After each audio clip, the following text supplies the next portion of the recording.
Bismillahirrahmanirrahim. Assalamualaikum warahmatullahi wabarakatuh. Waalaikumsalam. Innal hamdalillah nahmaduhu wa nasta'inuhu wa nasta'dinuhu wa nastaghfiruhu wa na'udzu billahi min shururi anfusina wa min sayyiati a'malina may yahdihillahu fala mudilla lahu wa may yudlil fala hadiya lahu. Amma ba'du fa ashhadu sadri wa salli amri wa uqdatan min lisani yafqahu qawli. Allahumma la ilma lana illa ma 'allamtana innaka antal 'alimul hakim wa tub 'alaina innaka antat tawwabur rahim. Allahumma la sahla illa ma ja'altahu sahla wa anta taj'alul hazna idza syi'ta sahla. Allahumma sahhil umurana Allahumma 'allimna ma yanfa'una wanfa'na bima 'allamtana. Allahumma zidna 'ilman walhaqna bis-shalihin.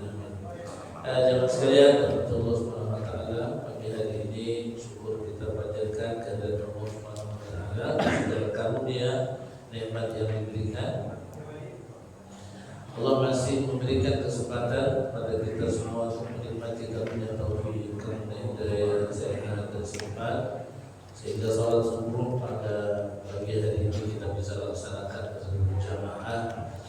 Ini adalah karunia dan nikmat yang Allah berikan kepada kita. Dan kita berdoa mudah-mudahan semua amal ibadah yang kita lakukan akan diterima oleh Allah Subhanahu wa taala, dan dia telah menjadi ladang pahala buat kita semua, menjadi hapus dosa dan peninggi derajat di sisi Allah Subhanahu wa taala. Kemudian kita tidak lupa untuk berdoa mudah-mudahan Allah memberikan keistiqomahan kepada kita semua di atas jalan iman, di atas jalan taqwa, di atas jalan amal saleh. Pagi hari ini insyaallah kita akan melanjutkan kajian kita di kitab Riyadhus Shalihin, dan kita masih di bab tentang perasaan takut. Al-Imam An-Nawawi menyebutkan banyak hadis di bab ini. Ada 16 hadis kurang lebih yang disebutkan oleh beliau, dan kita sekarang sampai di hadis yang Abi Barzakh. Nomornya berapa di situ? Kalau saja 12. Sekarang kita baca bersama-sama ya, jemaah sekalian. Kita berharap mudah-mudahan ada keberkahan yang kita dapatkan, sebab kalimat-kalimat yang kita akan baca ini pernah keluar dari lisan Nabi kita Muhammad sallallahu alaihi wasallam.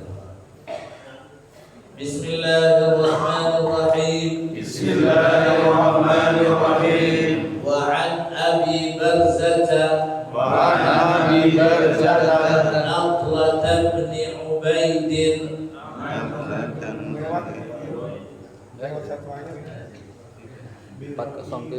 Oh ya, mau dibaca juga ya.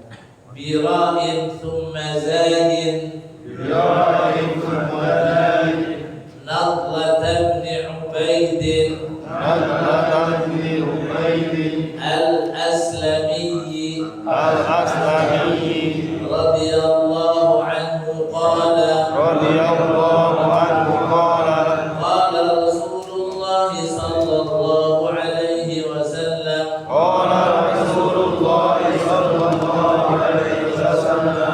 la tazulu qadama 'abdin yawm al-qiyamah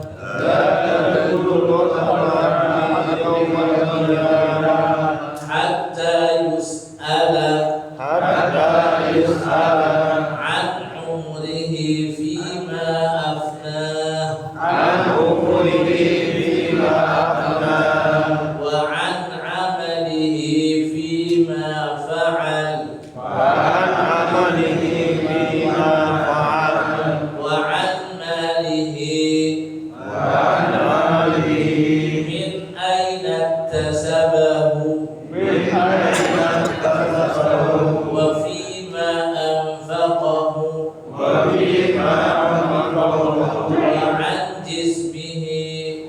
an jismihi fima ablahu rawahu Tirmidzi wa qala haditsun hasanun sahih.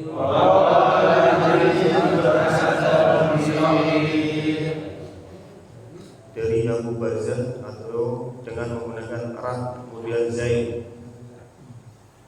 Adzar bin Ubaid al-Aslami radhiyallahu anhu ia berkata, Rasulullah SAW bersabda, kedua kaki seseorang tidak akan bergerak pada hari kiamat kelak sebelum ditanya tentang umurnya, untuk apa ia habiskan, tentang ilmunya, untuk apa ia pergunakan, tentang hartanya, dari mana ia peroleh dan untuk apa itu belanjakan, dan tentang badannya, untuk apa ia rusakkan. Hadis riwayat Tirmizi. Dan ia mengatakan bahwa ini adalah hadis hasan sahih. Al-Albani mensahihkannya. Baik, jamaah sekalian dalam Allah Subhanahu wa taala, di antara hadis-hadis yang dipilih oleh Al-Imam An-Nawawi di bab al-khauf ini masih berkenaan dengan episode kehidupan akhirat nanti, di mana kehidupan ini atau episode ini pasti akan kita lewati. Jadi semua orang pasti akan melewati episode ini. Dan banyaknya informasi tentang hari kiamat di bab al-khawf ini menunjukkan efektivitas penanaman perasaan khauf dengan kita mengingat apa yang kelak akan terjadi pada hari kiamat. Di antaranya disebutkan di sini bahwa jadi karena manusia itu jemaah sekalian dalam Allah Subhanahu wa taala, kehidupannya di dunia bukanlah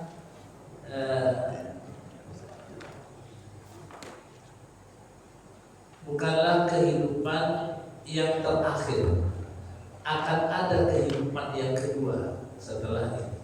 Manusia itu akan hidup 2 kali dan mati 2 kali.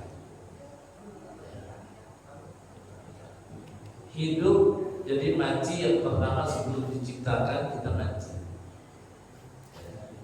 Kemudian kita dihidupkan, ada di dunia ini. Berarti ini adalah hidup yang pertama. Setelah itu Allah Subhanahu wa taala akan matikan. Allah akan matikan kita di dunia. Ini adalah kematian yang kedua. Setelah itu di hari kiamat Allah Subhanahu wa taala akan hidupkan kembali. Setelah itu tidak akan ada lagi kematian. Tidak akan ada lagi kematian. Kehidupan akan terus berlangsung. Cuman kondisi manusia saat itu bisa ada di surga atau ada di neraka. Nah, episode yang cukup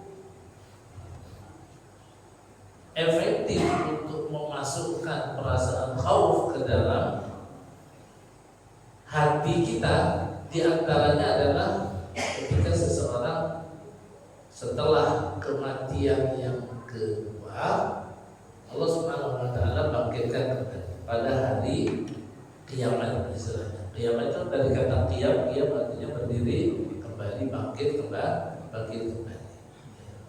Jadi jamaah sekalian dalam Allah Subhanahu wa taala, ketika dunia ini sudah hancur, sudah selesai, tidak ada lagi yang hidup kecuali Allah, wa yabqa wajhu rabbika dzul jalali wal ikram.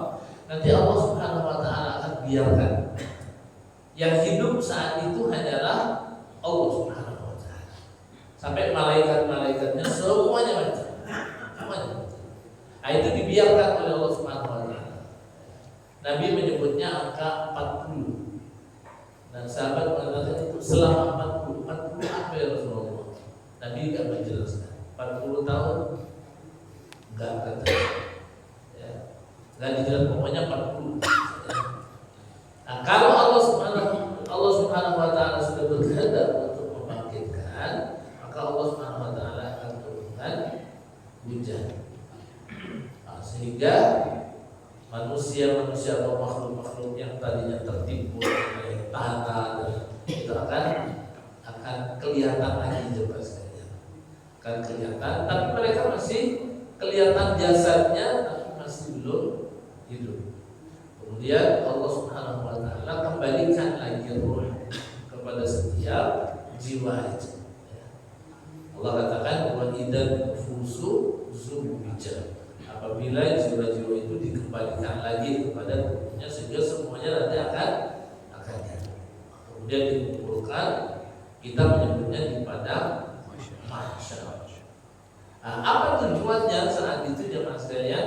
Tujuannya setiap makhluk nanti akan mengalami atau episode yang akan dijalani itu adalah al-hisab. Al-hisab, diaudit jemaah sekalian.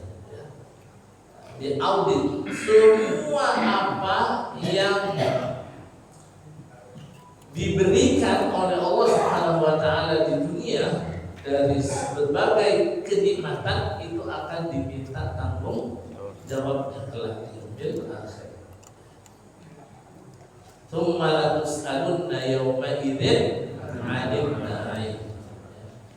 Jadi hari kiamat nanti semua nikmat itu diaudit, akan ditanya. 4 hal yang sangat mendasar dalam kehidupan ini yang akan ditanya nanti, yang disebutkan oleh Nabi SAW di hadis ini. Beliau memulai informasinya dengan mengatakan tidak akan bergerak, tidak akan tergelincir kaki seorang hamba pada hari kiamat sehingga dia akan ditanya tentang 4 hal. Pelajaran pertama yang bisa kita ambil dari informasi Nabi SAW ini bahwa setiap orang kelak nanti akan dihadapkan, berdiri di hadapan Allah Subhanahu wa taala untuk dihisab. Jadi informasi ini akan membangun kesadaran bahwa suatu saat nanti kita pasti akan datang menghadap kepada Allah Subhanahu wa taala dan Allah Subhanahu wa taala akan hisab. Harapannya kalau informasi ini nyampai ke kita, harapannya ketika kita hidup di dunia kita punya sifat muraqabatullah. Kita tahu nanti apa yang diberikan oleh Allah dari nikmat nanti akan ditanya. Karena kita sekarang masih hidup, kita punya kesempatan jemaah sekalian untuk nyeting kira-kira apa jawaban kita nanti ketika kita ditanya di hadapan Allah Subhanahu wa taala. Karena jawaban itu nanti sesuai dengan apa yang kita lakukan, apa yang menjadi pekerjaan kita, apa yang kita lakukan terhadap nikmat-nikmat yang Allah berikan, itu yang akan menjadi jawaban. Dan orang saat itu tidak akan mungkin bisa mengelak dan merekayasa jawaban yang tak sesuai dengan realita yang dulu dia kerjakan. Tidak bisa. Banyak orang-orang nanti yang akan berusaha untuk berbohong, karena semua itu berdasarkan catatan. Ma yalfidu min qaulin illa ladaihi raqibun atid. Jadi ada malaikat yang diperintahkan oleh Allah Subhanahu wa taala untuk memantau, mencatat semua apa yang dilakukan oleh manusia. Hatta kalimat yang diucapkan mayafil, tak ada satu kalimat yang diucapkan oleh seorang kecuali ada catatannya. Artinya kalau urusan melafalkan kalimat ini kan urusan gampang, kecil dan sering kita lakukan. Kalau urusan yang kecil ini saja ini dicatat, apalagi nanti urusan yang besar. Makanya harapannya kalau kesadaran ini ada di hati kita, nanti ada perasaan muraqabatullah. khawatir nanti tidak bisa menjawab dengan jawaban yang tepat diridhoi oleh Allah Subhanahu wa taala. Orang mau berbohong saat itu udah gak mungkin, ya. Sudah gak mungkin. Orang mau berdusta gak mungkin. Ada orang-orang yang nantinya masih ada di riwayat itu disebutkan nanti ada orang-orang yang akan mengatakan, ya Allah, ini kayaknya malaikatnya salah gitu. Ya. Begitu kalau mulut masih diberi kesempatan untuk ngomong. Makanya setelah itu Allah Subhanahu wa taala katakan apa? Al-yauma nakhtimu ala afwahihim. Mulutnya dikunci. Sudah tak bisa. Ya. Al-yauma nakhtimu ala afwahihim.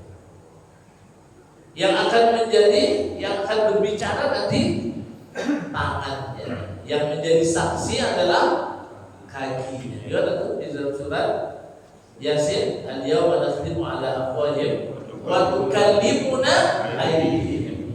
Yang ngomong tangan, wa tashhadu arjuluhum, kaki yang akan menjadi saksi. Makanya informasi ini diharapkan akan membangun kesadaran dalam diri kita bahwa kita butuh yang namanya muraqabah, perasaan selalu diawasi oleh Allah Subhanahu wa taala. Dan ini persiapan untuk jawaban-jawaban kelak di yaumil akhir. Kemudian apa saja yang akan ditanya, dan ini menjadi pelajaran yang kedua, ya, ditanya an umurihi fima afna, tentang umurnya. Jadi dihabiskan untuk apa? Jadi yang ditanya jemaah sekalian bukan berapa panjang umur. Jadi bukan berapa panjangnya umur, bukan. Ayo orang ini nanti orang zaman dulu gitu ya, umurnya panjang-panjang. Jadi ukuran umur panjang itu bukan berarti ukuran kebaikan. Ya. Kemuliaan itu tidak diukur dengan panjangnya umur seseorang. Ya. Kalau sekarang informasinya yang sekarang ini paling tua berapa? 100 berapa di Jawa Timur? Itu di Madura 120-an. Ya. Tapi panjangnya itu sama sekali, panjangnya umur seseorang tidak menunjukkan, ya, tidak berbanding lurus dengan kemuliaan seseorang di hadapan Allah Subhanahu wa taala.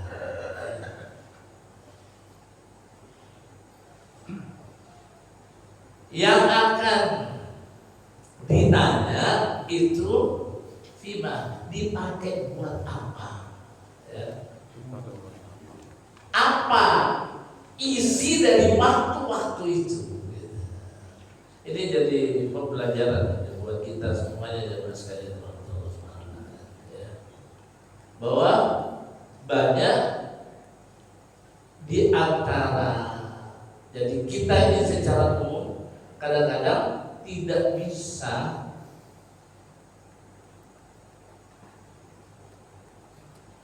memahami prioritas dalam urusan pekerjaan, mana yang didahulukan pertama kali, mana yang nomor dua, mana yang kadang-kadang kita gitu. Ini penyakit kita secara umum, apalagi zaman medsos semacam ini, ya. Kita sekarang nggak tahu mana yang punya prioritas harus dikerjakan lebih dulu. Sehingga kadang-kadang banyak waktu kita itu hilang begitu saja tanpa ada manfaat. La fid dunia, apalagi fil akhirat. Gak ada manfaatnya. Di dunia gak ada, di akhiratnya apalagi. Hilang aja begitu saja. Zaman sekarang ini ya, kadang-kadang kita terseret juga. Kadang-kadang kita terseret juga. Jamaah sekalian dirahmati Allah Subhanahu wa taala. Jadi yang akan ditanya tentang umur, bukan berapa panjangnya, tapi apa isinya. Apa isinya? Allah berikan waktu kita 24 jam dalam sehari. Kalau setiap hari ya, setiap hari itu diumpamakan seperti loker, jamaah sekalian, loker dari loker 1 sampai loker 30 sebulan gitu ya. Dan amal yang ada di dalam ya, amal yang kita lakukan itu ada di dalam, kita kadang-kadang malu ya, tanggal sekian kita nggak ngapa-ngapain ya mas sekalian. Dibuka loker ini kosong, loker ini kosong, nggak ada tilawah, nggak ada apa gitu kan, nggak ada sedekah, nggak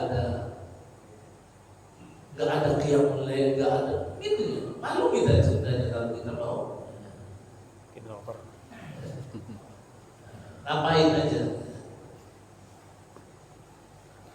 Sehingga karena kita tidak tahu prioritas yang harus dikerjakan lebih dulu, banyak isi lokernya itu sesuatu yang nggak penting, sesuatu yang nggak penting.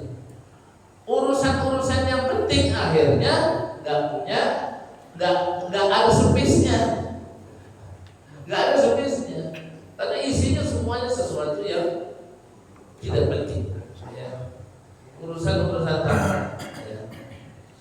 Ada seorang guru katanya yang masuk ke kelas, kemudian dia bawa ember, kemudian ember itu dia isi dengan batu karat sampai full, batu karat yang besar-besar itu.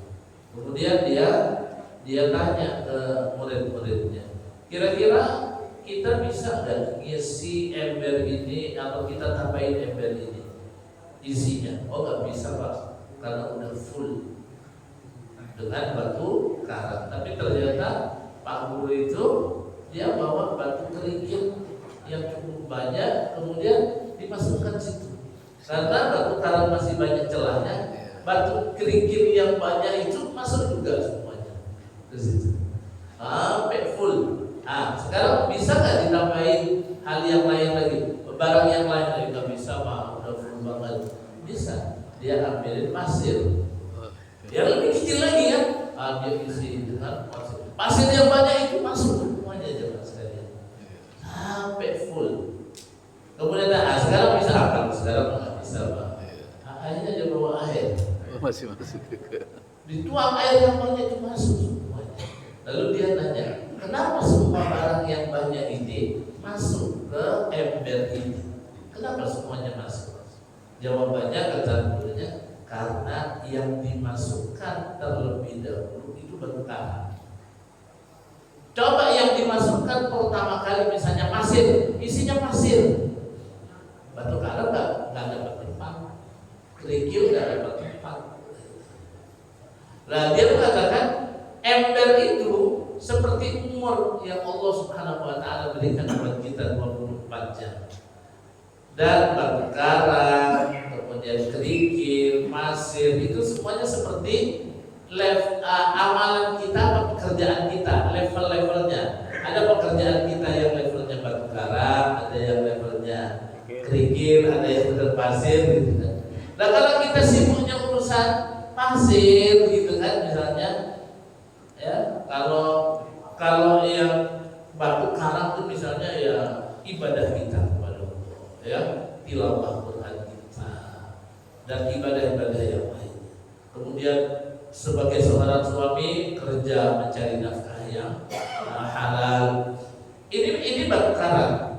Yang lain itu levelnya di bawahnya, ya mancing, ya kemudian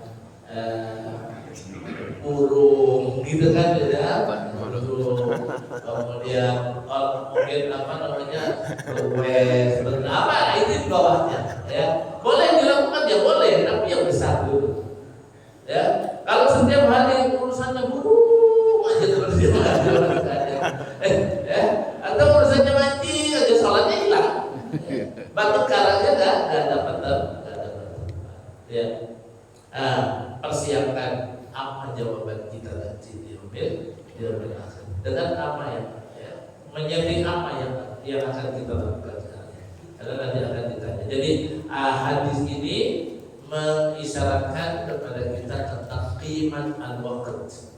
Ingat, salah satu di antara nikmat besar yang Allah berikan kepada kita itu adalah nikmat waktu. Dan ini akan ditanya.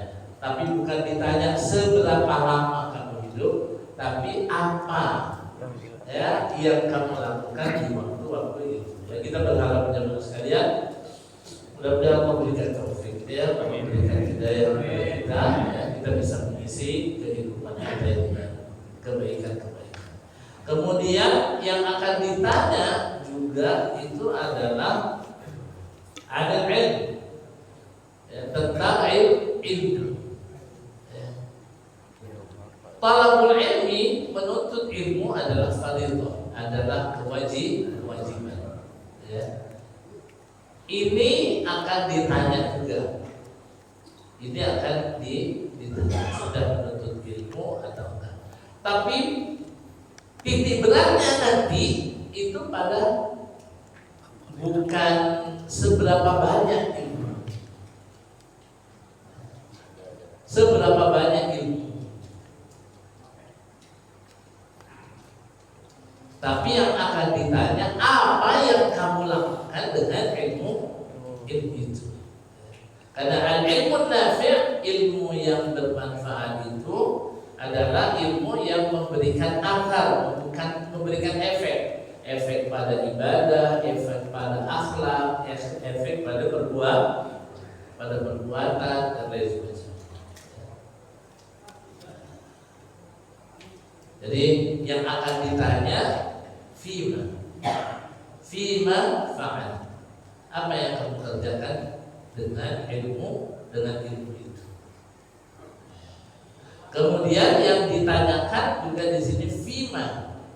Jadi ketulusan seseorang ketika dia melakukan atau mempraktekkan ilmu itu. Fima fa'al.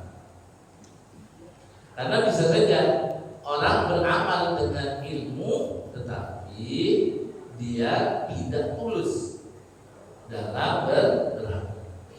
Ini juga nanti akan dipertanggungjawabkan. Wa 'an 'amalihi fima di sini ya, wa 'an 'amalihi fima amalnya, ya, amalnya dengan ilmu yang, jadi kita ini diperintahkan untuk menuntut ilmu, tapi yang akan ditanya nanti pekerjaannya, apa yang kita kerjakan. Kemudian berikutnya yang akan ditanya juga adalah amalihi, tentang hartanya.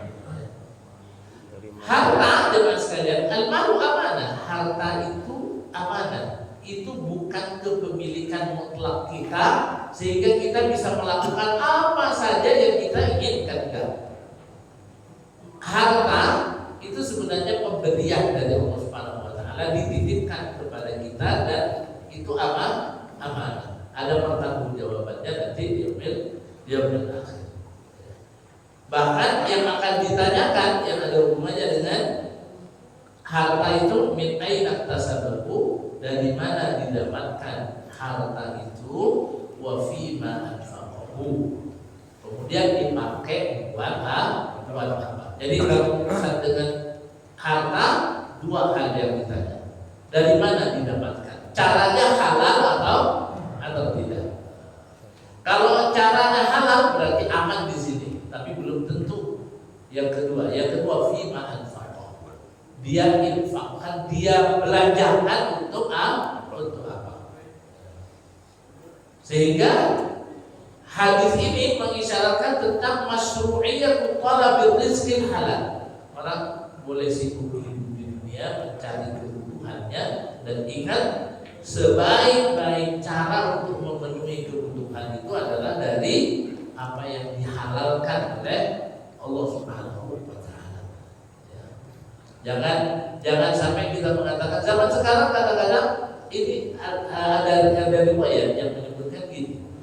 Orang itu akan sampai pada satu masa dari saking tidak perhatiannya lagi pada urusan agama, orang bisa tidak perhatian dari mana hajat dia terpenuhi, apakah min halal atau min haram. Mudah-mudahan kita tidak termasuk orang yang diprediksikan oleh Nabi SAW akan ada di satu zaman. Orang tidak lagi perhatian.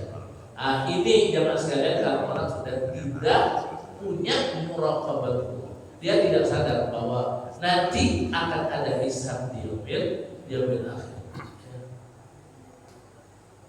Min aina tasabah, dari rezeki yang halal, harus dari rezeki yang halal, cari ya. Dan Allah Subhanahu wa taala memerintahkan itu, fa idza qudiyatis shalatu fantashiru fil ardi wabtagu min fadlillah. Cari rezeki yang halal. Yang kedua yang akan ditanyakan juga al-infaq, itu ternyata mas'uliyah juga. Membelanjakan harta itu juga tanggung jawab nanti di yaumil akhir. Sama seperti dengan mencari rezeki, membelanjakan juga akan diminta tanggung jawab. Maka sebaik-baik cara untuk membelanjakan harta itu adalah belanjakan juga di jalan-jalan yang baik. Allah katakan di dalam Al-Quran, wabtaghi fima ataqallahu ad-daral akhir. Cari ya. Sekarang zaman sekalian, boleh nggak orang nyari duit yang banyak? Boleh. Boleh nggak seorang muslim itu jadi orang kaya? Boleh. Ya. Bahkan diharapkan jadi orang kaya, karena rukun Islam itu setelah sholat ada syahadat, ada sholat, ada puasa, ada zakat. Zakat itu dibayar, bukan diterima. Jadi membayar zakat bukan menerima zakat, rukun Islam itu. Kalau membayar zakat berarti dia harus kaya. Jadi secara tidak langsung memang disuruh mencari rezeki yang banyak supaya bisa menjadi muzaki. Jadi bukan aib sebenarnya orang mencari rezeki yang banyak, karena itu diperintahkan oleh Allah Subhanahu wa taala. Cuman setelah itu ketahuilah bahwa harta yang dimiliki itu adalah pemberian Allah Subhanahu wa taala dan itu titipan, dan ketika seseorang mau membelanjakannya, cara membelanjakannya juga nanti akan diaudit oleh Allah Subhanahu wa taala. Wa fima anfaq, sebaik-baik cara membelanjakan harta, belanjakanlah di jalan yang baik. Kata Nabi SAW, ni'mal manus salih inda rajulis salih.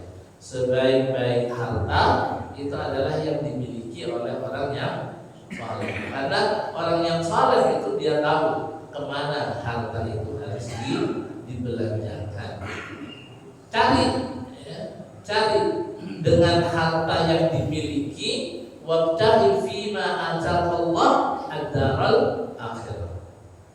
Cari kebahagiaan hidup di akhirat dengan apa yang Allah Subhanahu wa taala berikan. Jadi orang kaya itu, jemaah sekalian, orang kaya itu sebenarnya dia punya peluang untuk mendapatkan pahala yang banyak, derajat yang tinggi, kenikmatan yang abadi. Itu peluangnya besar. Karena banyak pahala-pahala itu yang besar itu pakai harta. Itulah kenapa kok ada zaman Nabi unjuk rasa. Unjuk rasanya orang miskin. Jadi orang miskin unjuk rasa. Terus rombongan datang ke Nabi. Terus mereka bilang, Allah enak orang kaya itu. Mereka itu mendapatkan pahala yang baik. Mereka borong pahala. Mereka dapat derajat tinggi, kenikmatan yang abadi.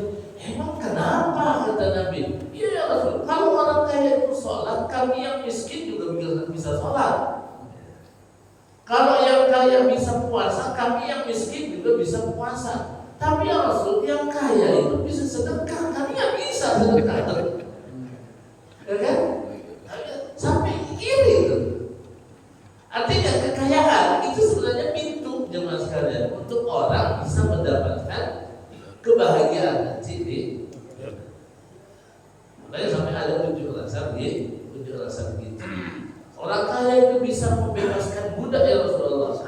bisa bebaskan budak. Padahal itu pahalanya besar-besar semua. Ya. Pahalanya besar semua. Tapi ketika orang tidak pandai menginfakkan atau membelanjakan hartanya, dia gunakan untuk hal-hal yang tidak penting, bahkan mungkin cenderung akan memberikan kemudaratan bagi dia. Itu kan hartanya harta Allah, al-malu malullah, itu hartanya harta Allah Subhanahu wa taala, cuma dititipin aja. Bukan murni kepemilikan kita. Makanya akan diminta tanggung jawab nanti dia bilang fima itu jadi masalah. Yang ke pertanyaan berikutnya itu adalah jismihi fima abla, jadi badannya. Tapi gak ditanya ente kira-kira badannya seberat apa, bukan beratnya, atau sekuat apa begitu, bukan ya. Bisa saja ada orang kecil jemaah sekalian, tapi dan orangnya mungkin kurus, tapi dia bisa menggunakan, dia punya visi itu untuk kebaikan. Bernilainya orang itu bukan karena bentuk fisiknya yang besar misalnya, ya, atau kekuatan ototnya, balung besi, otot kawan, gitu kan, bukan, nggak dilihat itu, tapi amal yang dia lakukan dengan tubuh itu. Fima abla, dipakai buat apa? Para sahabat zaman dulu, sekalian, jangan bayangkan sahabat-sahabat dulu semuanya gede-gede, enggak, ada yang kecil-kecil. Bahkan ada sahabat-sahabat yang berkebutuhan khusus, sahabat yang buta ada, sahabat yang pincang ada, sahabat yang paling banget ada aja sekalian, ada aja. Ya. Saya selalu ingat itu keterangan tentang Abdullah bin Mas'ud. Abdullah bin Mas'ud itu orangnya kecil jemaah sekalian, ya, sehingga kalau dia berdiri kemudian ada angin agak kencang, goyang ya, ada angin goyang dia, karena kecil orangnya. Sahabat-sahabat itu pernah melihat betisnya Abdullah bin Mas'ud, kecil, ya, kecil sekali. Jadi sahabat duduk di bawah. Kemudian ini dalam perjalanan, Rasulullah juga ada saat itu. Kemudian Abdullah bin Mas'ud itu naik pohon. Dia naik pohon, mau ngambil apa mungkin untuk siwak katanya gitu aja. Intinya dia naik pohon, posisinya agak tinggi, sahabat-sahabat ada di bawah. Ketika dia naik ada angin, dia punya gamis kesingkat sama sekalian, kelihatan betisnya. Dan subhanallah ketika betis itu kesingkap, sahabat pada melihat semuanya. Terus gak pakai komando, ketawa mereka semua jemaah sekalian, karena memang kecil banget. Kemudian Rasulullah nggak tahu apa yang terjadi. Kenapa kalian ketawa? Ya Rasulullah, kami tertawa karena melihat betisnya Abdullah bin Mas'ud. Betis kaki itu kecil sekali katanya. Di sini Nabi SAW mengatakan kepada Rasulullah, kalian tahu, demi Allah, kakinya Abdullah bin Mas'ud itu di sisi Allah kemudian ada gunung. Nabi mengatakan lebih berat daripada gunung ini. Karena yang dilihat kan bukan bentuk fisiknya, besarnya, kecilnya, tapi digunakan apa ya? Kualitas. Jadi kualitas amal yang dia lakukan dengan fisik itu. Dan buat apa jemaah sekalian? Sehat, kuat, bisa orang misalnya kalau boys bisa sampai Monas bola balik, bisa ada saja, ya kan? Giliran ada Allahu Akbar, mesti cenderung nggak bisa nada jemaah sekalian. Itu buat apa? Ya.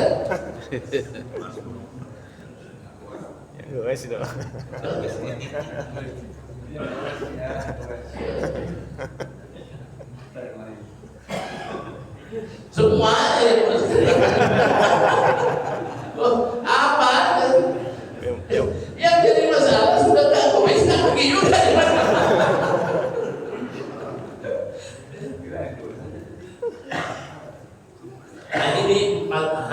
yang pasti dan yang akan ditanya tentang umur, ya, tentang amalan, ya, ilmu yang diamalkan, kemudian tentang harta, ya, kemudian tentang badannya ditanya, bukan digunakan buat apa. Di beberapa riwayat yang lain disebutkan secara khusus ada masa muda yang ditanya. Masa muda. Masa muda itu akan ditanya. Masa tua nggak ditanya? Masa tua enggak? Enggak. Masa tua enggak berarti? Ya, Masa tua enggak? Masa muda secara khusus. Masa muda secara khusus. Jadi umur semuanya, masa muda itu secara khusus ada pertanyaannya. Digunakan untuk apa? Mereka yang bisa menggunakan masa mudanya dengan sebaik mungkin, nanti ini berarti orang istimewa dan akan mendapatkan perlakuan istimewa. Ya. Makanya di antara yang 7 golongan yang akan mendapatkan naungan pada hari kiamat anak muda yang tumbuh kembangnya dalam suasana ibadah kepada Allah Subhanahu wa taala. Dan berarti kalau yang tua enggak dapat. Yang enggak memang harusnya begitu. Muda dulu. Ya. Mudanya ditanya. Jadi kalau anak muda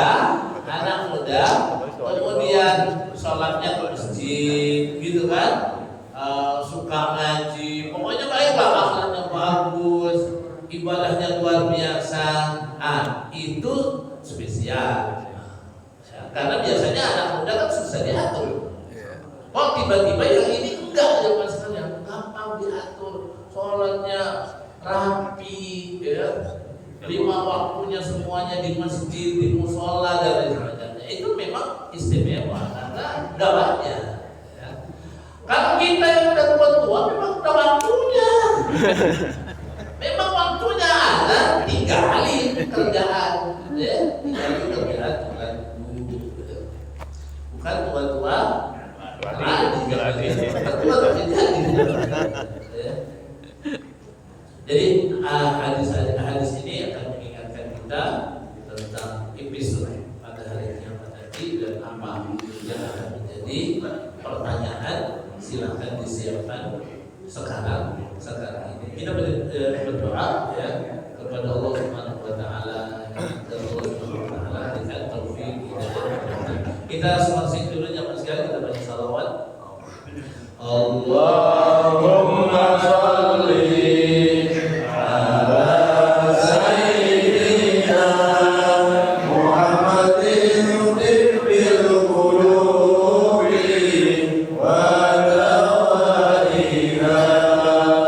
Wa